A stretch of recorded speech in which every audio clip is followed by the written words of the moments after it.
time once again for our forecast with KIMT Storm Track 3 Chief Meteorologist Sarah Knox. And Sarah, I did see some meteors last night, so that was fun. I stayed up like you recommended. I didn't go to bed, take a nap, and then get back up. I was up and around 2 o'clock. It was pretty good. Awesome. No, that was really fun to hear. I unfortunately fell asleep and just did not wake up. I was so tired.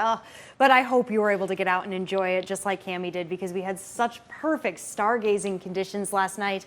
And even coming into tonight should be pretty good. So the peak was overnight last night of the Perseid meteor shower, but you might still be able to see a few of them if you do go out tonight. I think there might be a little issue with the clouds though, and they're going to be very thin. They're going to be very high up if they can survive, if they can last. I wanted to show Austin facing some of that cloud cover coming our way. Still beautiful blue skies and occasionally a cloud blocking the sun or two, what we're seeing right over the city as we speak. These thin clouds, they're all coming in from a system that's struggling to make its way further to the east and will continue to do so as high pressure is pretty firmly in place. It has developed quite a bit of lightning and yes, even a severe storm further west into South Dakota. Again, struggling to make its way eastward as high pressure really holds it off. Now, Futurecast is also not necessarily picking on some of the rain that we are seeing on the screen, but it gives us a general idea of what happens when this tries to come further east, when it interacts with the drier air. And I'll show you that right now.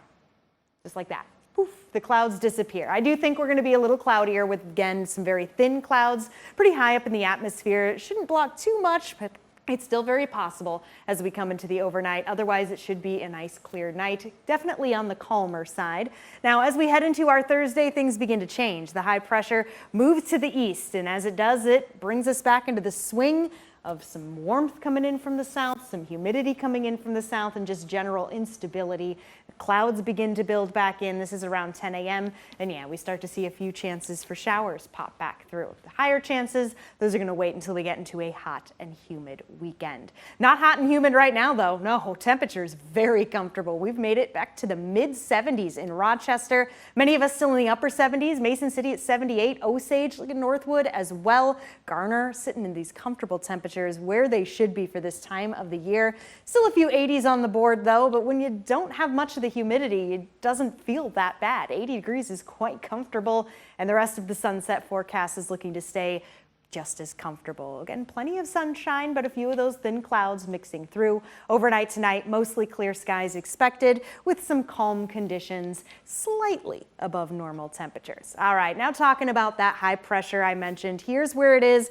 It's moved a little further to the east. You can see the blue behind the blue H here. Regardless, it is still very much in control. Drier air, but as it moves to the east, this, which was once a stalled front, has once again become a warm front, which means it is moving. And as it does, it's bringing some of that heat, some of the humidity, and it's going to get a nice, helpful little push from a high pressure system that is developing to the southwest. So as I push time forward here on the upper level pattern, this is around Friday, and you can see that southern ridge building, bringing the red in, warming the temperatures up. We can see it right here the next 10 days, having that peak of temps coming our way for Saturday, and it brings the humidity back with it. So another hot, humid summer day, especially Friday and Saturday. Saturday, though, we see a more significant chance for some storms. Cami.